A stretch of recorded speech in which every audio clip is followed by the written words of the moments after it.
Prof, it's good day to have you on the show today, sir. Oh, thank you for having me. All right. So, for my introduction, I know you must have heard one or two things that you can pick up and help us understand. Crude oil price is rising, Middle East crisis is still on. What is happening to Nigerian oil receipt? Well, it's good news and then not so good news because yes, the oil price is rising. That means windfall tax. That means there could be huge revenue coming to federal government. But that is equally bad news for the manufacturing sector because those who import the raw materials for processing, 80% of the manufacturing capacity in Nigeria are actually imported raw materials. So those prices are going to go up because insurance is up, transportation cost is up, and general price levels are up. So we are going to have imported inflation. Secondly, we have an import-dependent economy anyway, which means we've been exporting raw materials, exporting our jobs, and importing poverty. So that poverty we are importing is going to be exacerbated. And then let us not hope that the government is going to address this poverty by sharing money, because that's the last thing you want to do. You are not adding to productivity, you are adding to inflation if you start sharing and sharing. So what the government should do is to judiciously apply this increased revenue. One, to make sure that there is a lot of it accreting to a lot more accretion to our foreign reserves to protect the economy, to protect future imports, and then also to protect our foreign denominated loans.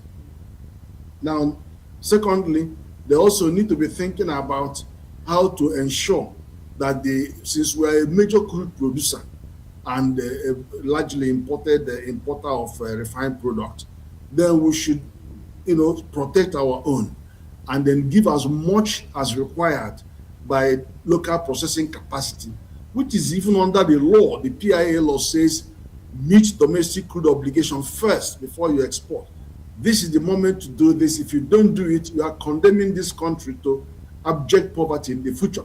Look at what others are doing. China is not producing crude, but they are importing.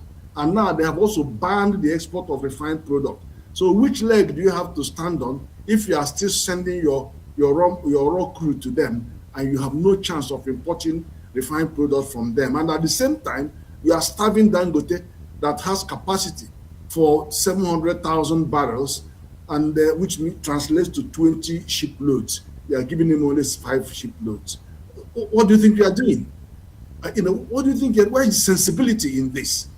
Because you prefer to give this money to traders rather than give it to meet the demands, local demand of our. And we don't have strategic reserves. We don't have strategic crude reserves as America and China. And China has 1.3 billion barrel reserve. America has just under 800 million barrels of crude. We don't have any in Nigeria. We don't even have petroleum, PMS, or diesel reserve, strategic reserve, nothing. So this is an opportunity to say to Dangote, please do 500,000 barrels for me for the next 1 month, and then we'll create a reserve, and then reserve those to stabilize the prices of local consumption. And also he also has capacity for 1 month of storage. So you should give him the full fuel and not give him only 5 out of 20 shiploads that he needs, and he's going back to the back door to go and buy them from our marketers collecting and selling our crude and paying them premium of between $6 to $12 per barrel. Can you imagine? See how criminal enterprise. And then for the ones they get from NNPC, they pay extra $3 per barrel as a premium.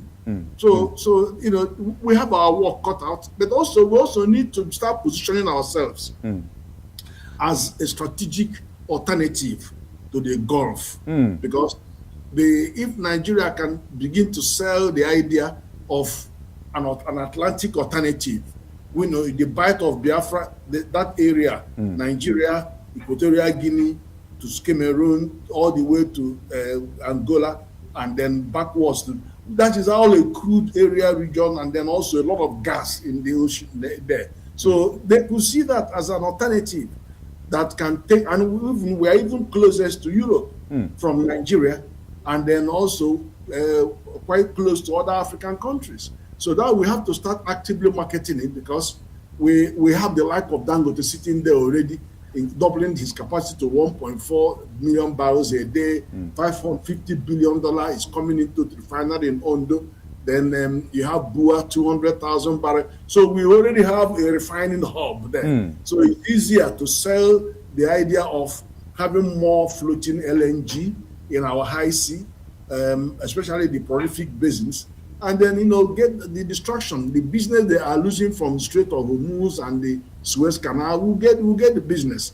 So it's all competition, but we have to capitalize on it. And I don't know what NNPC is doing about this, but they can do more. And talking about NNPC in doing more, one of the great challenges that we have is our production quota that have not exceeded 1.4 million barrels per day. Prof, from your own perspective as an energy economist, energy expert, what is hindering us from going beyond 1.6 million barrels per day? I think that question should be directed to NNPC because I don't know when the judgment day is going to come on NNPC, because they have been getting away with murder. Can you, if you have, look, and even then, I don't know how they managed to convince the president to grant them 8 trillion naira write-off their debt. More than 8 trillion, 5.57 trillion naira plus $1.42 billion, complete write-off, which I think the president is actually ill-advised, because president, to my mind, can actually write off the one on the federal, but shouldn't be writing off the one for states and local government, because this is federation money. And NNPC should go and securitize the debt for the state and local government and pay it to them over time, just as we securitize our ways and means.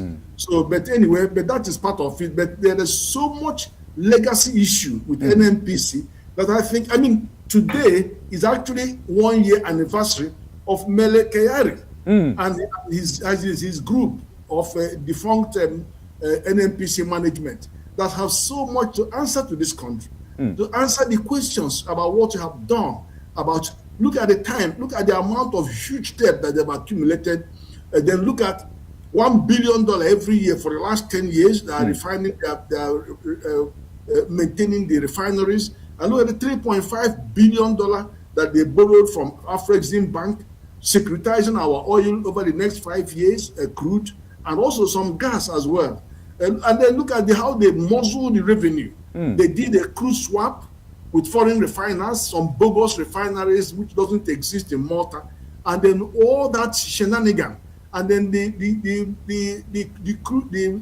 import scandal, and then also, of course, the subsidy regime of 500 billion naira every month. Look at all these things that these guys have done. Then they took 30% of our profit crude that for their management cost, 30% for frontier basin, which they themselves manage and they've never been accounting for, and then 5% on royalties and all of that, which is caught up now with the new tax reform under the OECD base erosion and profit shifting measures. So, why are we not having independent investigation? Forensic investigation. Why are these guys walking out free? The sins cannot be forgiven. For whatever reason, they have to be investigated so that the country learns. From the time of Sanusi, he's been pointing out $50 billion is missing, and then they harassed him. That all to today, nobody has eventually investigated these people so that we can have a way of putting a stop to this massive looting of the national treasure. Now, Prof, you have brought my attention to that aspect of curbing corruption in the oil and gas sector. Truly, it is 1 year now that Mele Kyari and his management team under NNPC are nowhere to be found. Nobody is asking after them. Nobody is pursuing them for anything. But we know that there's a legacy of corruption they have created in the system. So, Prof, if you are to advise President Bola Ahmed Tinubu now, Ojulari management is there. Nobody knows whether there's any corruption case against them or any corruption activity going on there. But most Nigerians, I would say, don't trust people in the NNPC. But what are your advice to the President Bola Ahmed Tinubu on the Ojulari-led management? Well, I think two things really. One is that he should help the presidential commission that he has set up to look at the oil thing, to encourage them to drive the change to such a point where NNPC and the oil are so unattractive for a president to want to be the minister for oil. I'm telling you, they have to drive those change. And then secondly, I mean, I respect the Odulare. I hope I get his name correct. Ojulari. I respect his efforts. Yes, he's trying because at least he's beginning to address some of the shortcomings and the conspiracies around the NNPC that is denying crude to Dangote.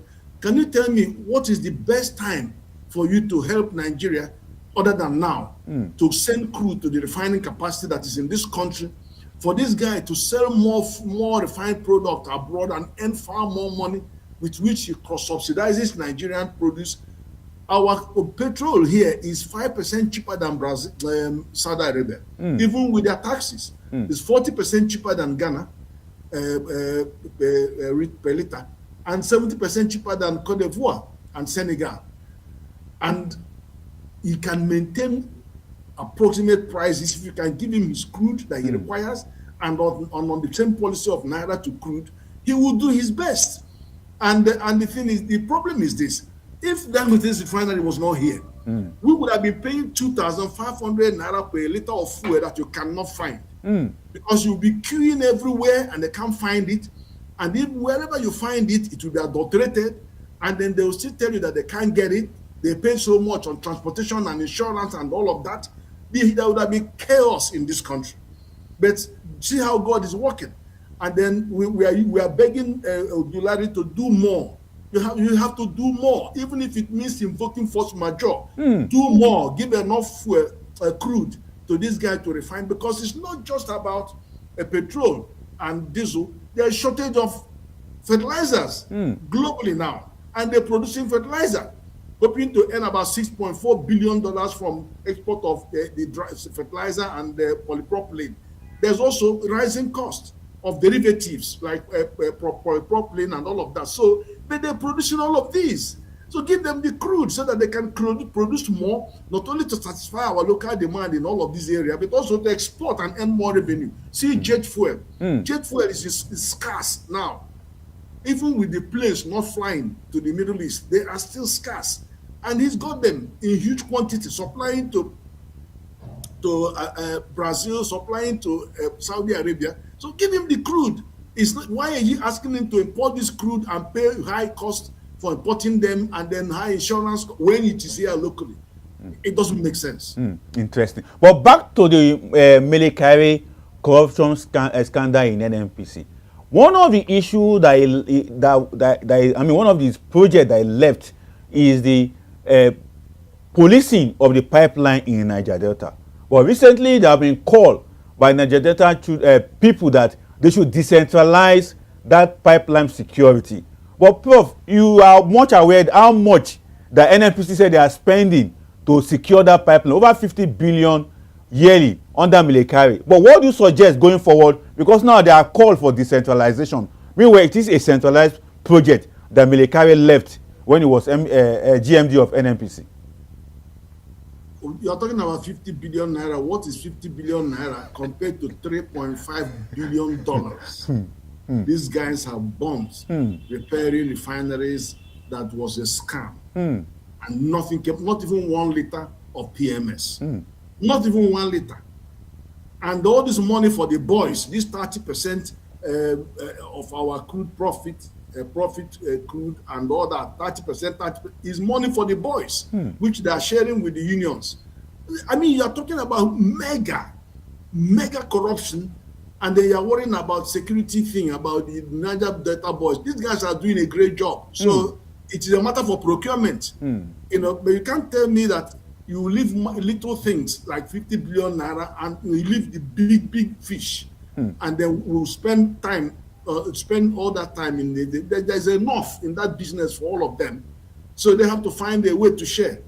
But that does not detract from the major agenda, which is billions and billions of dollars that are fleeting away, and nobody has done anything about those. Interesting. But back to that aspect of that billions of dollars that are fleeted away. Now, the 4 refineries that Milekari try as much as possible to revive, to revitalize, to bring back to life, ended up being a waste from what we have seen so far from the government. But Ojulari have come with his own proposal, and that proposal is more like a joint partnership with oil companies that could take those refineries. But what do you think you need to do so that we won't go the way of Melekare? Just like Ojulari is also trying his best, although he has not come out to say he's spending $1 or $2 on those refineries. But what would be your advice to Ojulari so that we will not come back and begin to call Ojulari and say, how much did you spend? You have spent this, you have spent that on those refineries. I think what you find is that Ojulari's administration is far more transparent, less opaque, and then more accountable, and then a bit more prudent than his predecessors. We need to look at the huge thing called legacy debts, and then go and have a look in what they have used that $3.5 billion to spend for goodness sake, and then give Ojulari the space. Let's give him the policy space to continue what he's trying to do, which is trying to get more capacity, deliver more capacity to the Dangotes of this world, and then also to reform the area. Is a classic mess. And because he has pointed it out and he's telling them the economics of going the right way, that's why they want to remove him. So, I just want us to look at the past, because the past is so ugly and discomforting. So that's where I think the government should put the searchlight right now as we speak. Interesting. And putting searchlight on those issues bring our attention to one particular aspect of what Melekare was alleged or accused of. Frontline oil exploration. There was no particular one that he initiated in Nasarawa State. Up to date, nobody is hearing anything about that. There was also one they did in Gombe State. Up to date, nobody is knowing what happened at that place. Now, there's one in Lake Chad. That is the most popular frontline oil exploration that they are taking out that 30%, 20% they are collecting before the president now say, no, executive order, let's block those leakages. But for you, Prof, if we are to revisit those oil exploration frontline, do you think it is necessary to go back there or just to leave it as it is at this point in time? No, there is an issue of procurement which was not being addressed. That is, there was no, the public procurement policy was at risk then, implementing that. And then you know that when you have such huge order of fund, you have to go and investigate it. You have to go and carry out forensic investigation to see how that money was being spent. I know that during Buhari's regime, there was one or two occasions when they wired money from there, because I remember that time. But that may not have continued. So the government has a duty to go and look in and call for the books and see exactly what has been going on. Because it's money for the boys, without a doubt, we know. Because once he announced it, the unions jumped up and started threatening. So forget it. We know where the money is going. Let them go and confirm it. So, let's talk about other things, because that thing stinks. Exactly. Now, before we get to other things, Doc, not just NNPC and that bad legacy challenge. Nigerian upstream, midstream, downstream petroleum regulator under Farouk Ahmed also had the same corrupt practices or activities alleged on his head. But what do you make of it now? It's no more there, but those corruption are still staring us on our face. No, the case of the NMDPRA was just abdication of responsibility. Their first responsibility would have been to establish the correct consumption of fuel in the country. They failed to do that because they are covering vested interests in the whole corruption going on in the supply of the crude or of the refined product. So that wasn't a good one. Second one, that he needed to ensure that they invest immediately on international laboratory of meets international standard, which neither NNPC nor themselves were able to establish. So they were complicit by not doing this, and by not even using the Dangote's laboratory. They were complicit in the importation of substandard products, which was pervading the space, and the limits were incalculable damage to our health, to the environment, and to the engines and generators and all of that. Imagine less than 50 parts per million ppm of sulfur, and you are having 1,500 to 2,500 parts per million of sulfur. Can you imagine the health hazard that it creates? Not to talk of the predatory pricing and all of the whole thing going on in that area. So that is part of their thing. But then there are other things, because they fail to declare the correct production of capacity in the country. And because they fail to project those, they now issue licenses for massive importation of fuel. And I even think about 7.5 billion liters of something. So, it's criminal to do that. But whatever the argument is, the jury is out on those. So there are many things that they have to answer for. Exactly. But I'm not sure you can extrapolate their shortcomings to the same level as you would do for NNPC. Because the NNPC one is chronic. NNPC caused all the problem we're having in this country. They stopped remitting $3 billion every month through CBN from their proceeds, because they did crude swap. They sent out all the crudes to so-called imaginary refiners abroad, and then bring back only PMS, and then turn around and start asking for subsidy. So I never know that kind of business model. So they have a lot to answer. Interesting. Now, Prof, let's not shift gear or change gear to the monetary policy sector, which you are also very conversant at. Now, recently, the Central Bank of Nigeria Central Bank Governor followed President Bola Ahmed Tinubu to London, and there was this African Capital Forum in London. I know you are aware of that forum. The Central Bank of Nigeria received a lot of accolades, a lot of praises for doing Africa proud. Not only that, the Central Bank of Nigeria was also appraised for making sure the Nigerian bank